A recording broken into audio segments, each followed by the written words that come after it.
What's going on, everyone? Welcome to episode 8 of the We Fought Back series, where today I will be talking about the Stono Rebellion of 1739. The Stono Rebellion, also known as Cato's Conspiracy or Cato's Rebellion, was a slave revolt that began on September 9th, 1739 in the colony of South Carolina. It was the largest slave rebellion in the southern colonies, with 25 colonists and 35 to 50 African slaves killed. The uprising's leaders were likely from the Central African Kingdom of Congo, as they were Catholic and some spoke Portuguese. The leader of the rebellion, Jimmy, was a literate enslaved man. In some reports, however, he is referred to as Cato, and likely was held by the Cato or Cater family, who lived near the Ashley River and north of the Stono River. He led 20 other enslaved Congolese, who may have been former soldiers, in an armed march south from Stono River. They were bound for Spanish Florida, where successive proclamations had promised freedom for fugitive slaves from British North America. Jimmy and his group recruited nearly 60 other slaves and killed more than 20 whites before being intercepted and defeated by the South Carolina militia near the Edisto River. Survivors traveled another 30 miles before the militia finally defeated them a week later. Most of the captured slaves were executed. The surviving were sold to markets in the West Indies. In response to the rebellion, the General Assembly passed the Negro Act of 1740, which restricted slaves' freedoms and placed a moratorium on importing new slaves. Since 1708, the majority of the population of the South Carolina colony were enslaved Africans, as importation of slaves from Africa had increased in recent decades with labor demand for the expansion of cotton and rice cultivation as commodity export crops. Historian Ira Berlin has called this plantation generation, noting that South Carolina had become a slave society with slavery central to its economy. Planters bought slaves taken from Africa to satisfy the increased demand for labor. Most slaves were black Africans. Many in South Carolina were from the Kingdom of Congo, which had converted to Catholicism in the 15th century. Numerous slaves had first been sold into slavery in the West Indies, in particular Barbados, before being sold to South Carolina. With the increase in slaves, colonists tried to regulate their relations, but there was always negotiation in this process.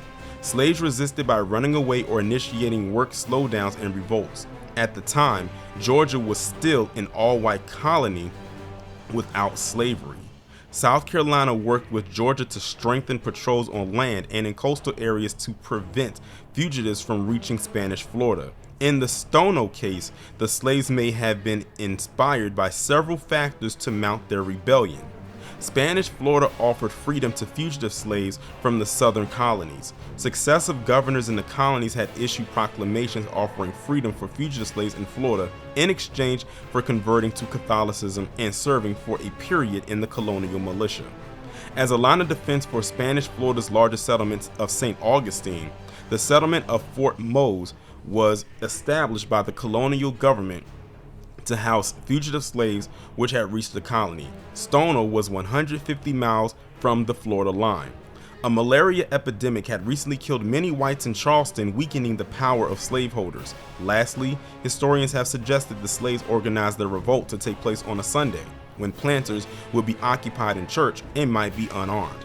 The Security Act of 1739, which required all white males to carry arms even to church on Sundays, had been passed in August of that year in response to earlier runaways and minor rebellions, but it had not been taken into full effect. Local officials were authorized to mount penalties against white men who did not carry arms after September 29th. Jimmy, the leader of the revolt, was a literate slave described in an eyewitness account as Angolan. Historian John K. Thornton has noted that he was more likely from the Kingdom of Congo, as were the cohort of 20 slaves that joined him. The slaves were Catholic and some spoke Portuguese, both of which point to Congo. A lengthy trade relationship with the Portuguese had led to the adoption of Catholicism and learning of the Portuguese language in the kingdom. The leaders of the Kingdom of Congo had voluntarily converted in 1491, followed by their people. By the 18th century, the religion was a fundamental part of its citizens' identity. The nation had independent relations with Rome. Slavery was present in the region and it was regulated by Congo. Portuguese was the language of trade as one of the languages of educated people in Congo. The Portuguese-speaking slaves in South Carolina were more likely to have learned about offers of freedom by Spanish agents. They would also have been attracted to the Catholicism of Spanish Florida. In the early 18th century, Congo had been undergoing civil wars, leading to more people being captured and sold into slavery, including trained soldiers. It is likely that Jimmy and his rebel cohort were such military men, as they fought hard against the militia when they were caught and were able to kill 20 men. On Sunday, September 9, 1739, Jimmy gathered 22 enslaved Africans near the Stono River 20 miles southwest of Charleston. Mark M. Smith argues that taking action on the day after the Feast of the Nativity of Mary connected their Catholic past with present purpose, as did the religious symbols they used.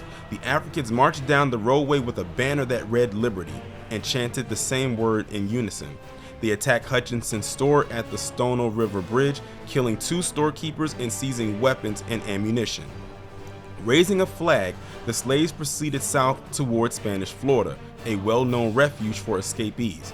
On the way, they gathered more recruits, sometimes reluctant ones, for a total of 81. They burned 6 plantations and killed 23 to 28 whites along the way. While on horseback, South Carolina's Lieutenant Governor William Bull and 5 of his friends came across the group.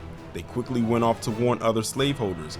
Rallying a militia of planters and minor slaveholders, the colonists traveled to confront Jimmy and his followers. The next day, the well-armed mounted militia numbering 19 to 99 men caught up with the group of 76 slaves at the Edisto River. The ensuing confrontation, 23 whites and 47 slaves were killed. While the slaves lost, they killed proportionately more whites than was the case in later rebellions. The colonists mounted the severed heads of the rebels on stakes along major roadways to serve as warning for other slaves who might consider revolt. The lieutenant governor hired Chickasaw and Catawba Indians and other slaves to track down and capture the Africans who had escaped from battle. A group of the slaves who escaped fought a pitched battle with the militia a week later, approximately 30 miles from the site of the first conflict. The colonists executed most of the rebels. They sold others to the markets of the West Indies. This excerpt is from George Cato, who said this was passed down in his family. I reckon it was hot, cause in less than 2 days, 21 white men, women, and children, and 44 Negroes was slain. My granddaddy say that in the woods and at Stono, where the war start, there was more than 100 Negroes in line. When the militia come in sight of them at Combahee Swamp, the drinking, dancing Negroes scatter in the brush, and only 44 stand their ground. Commander Cato speak for the crowd. He say, "We don't like slavery. We start to join the Spanish in Florida. We surrender, but we not whipped yet, and we is not converted." The other 43 say, "Amen." They was taken unarmed and hanged by the militia. Over the next 2 years, slave uprisings occurred independently in Georgia and South Carolina. Colonial officials believed these were inspired by the Stono Rebellion, but historians think the increasingly harsh conditions of slavery since the beginning of the 18th century under the rice and cotton cultures were sufficient cause. Planters decided to develop a slave population who were native born, believing the workers were more content if they grew up enslaved. Attributing the rebellion to the recently imported Africans, planters decided to cut off the supply.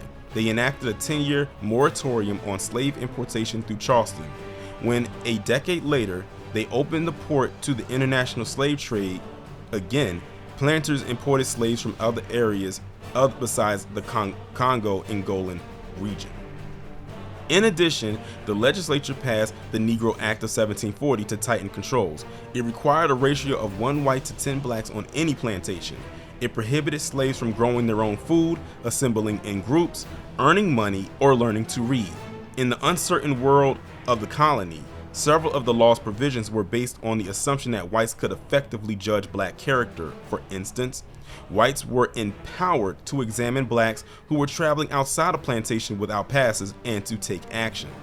The legislature also worked to improve conditions in slavery in order to avoid problems. It established penalties for masters who demanded excessive works who brutally punished slaves.